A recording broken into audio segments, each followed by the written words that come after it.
Switching our focus to other news, a day after sending a strong message to China, Rajnath Singh, the defense minister of the country, has now reached the Amarnath cave for a darshan today. The defense minister will also be visiting forward posts along the line of control as part of his two-day visit to Ladakh and Jammu and Kashmir. The Chief of Defence Staff, General Bipin Rawat, and Army Chief General M.M. Naravane are also accompanying the Raksha Mantri at the moment.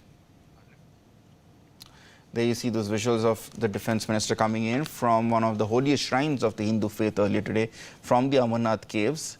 This is of course day 2 of Rajnath Singh's visit to Jammu and Kashmir and Ladakh as well. Yesterday he visited Leh and also gave a very stern message to China that there is no force in the world which can really take away even an inch of Indian soil. Today we see him in Jammu and Kashmir.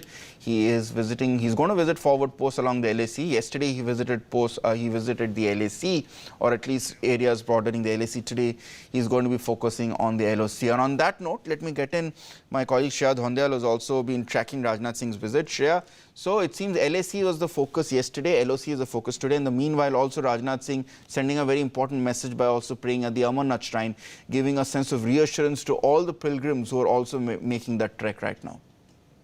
Absolutely correct, Ritanshu. Do remember that there was an encounter in the Kashmir Valley on Friday where 3 terrorists were neutralized, and the army in a press conference had said that this group of terrorists was actually planning to attack the Yatris, the Amarnath Yatris. So it was important for the top leadership of the country to go to Amarnath Yatra, pray there and tell the world, at least tell all the Yatris who are planning to come this year, and the numbers will be low because of COVID, but for all the Yatris who are planning to come this year, it was important to send out that message that this is safe, the Yatra is safe, it's okay for all of you to come. You're absolutely right when you said that yesterday, while the focus was at the LAC, our boundary with China, today the focus largely has been the LOC. Apart from the Amarnath Yatra, the Raksha Mantri has already visited some forward posts, and I believe that once the Amarnath Yatra, once the prayers that he's offered at Amarnath Yatra, that is over, his next destination again is going to be a forward location at the LOC itself. Indeed, Shreya, and given if you take it along with the Prime Minister's visit which happened about a few weeks back, how important is it to send this message to both China and Pakistan, the two-front war which many believe India is already fighting on a proxy level, that our top leadership will not hesitate in leading from the front and taking on these security threats?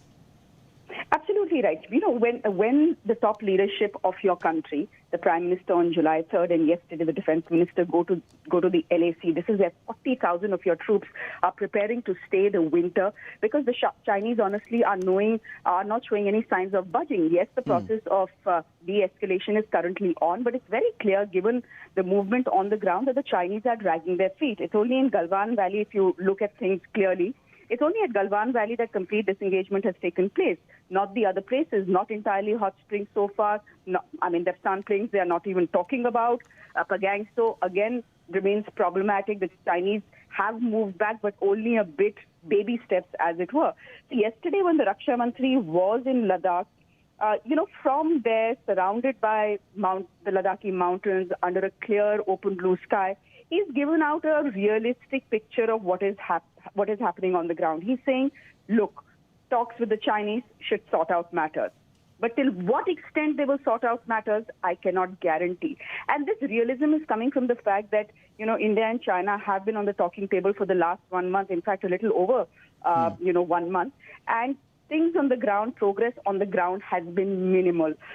Will things be fast-tracked from here on, given that in September the snow will fall? In all likelihood, by the end of September, the snow will fall in Ladakh. Ladakh gets cut off from the rest of India. Will there be some movement, fast-tracking before the winter sets in? The Indian Army is very clear. We are in here for the long haul. We have 40,000 men, troops, tanks, fighter jets, advanced warning systems, air defense systems, etc., all in place. And we are not budging. We are standing firm against Chinese aggression. We are here to stay till you go back. All right, Shreya, thanks a lot for summing it up for our viewers. Also, the very important messaging is that he's also being accompanied by the CDS and the Army Chief as well, sending a strong message that the civilian and the military leadership are completely in sync in India. That's all I have for you in this bulletin. News and updates continue on the other side with my colleague Anusha Soni. Stay on with us.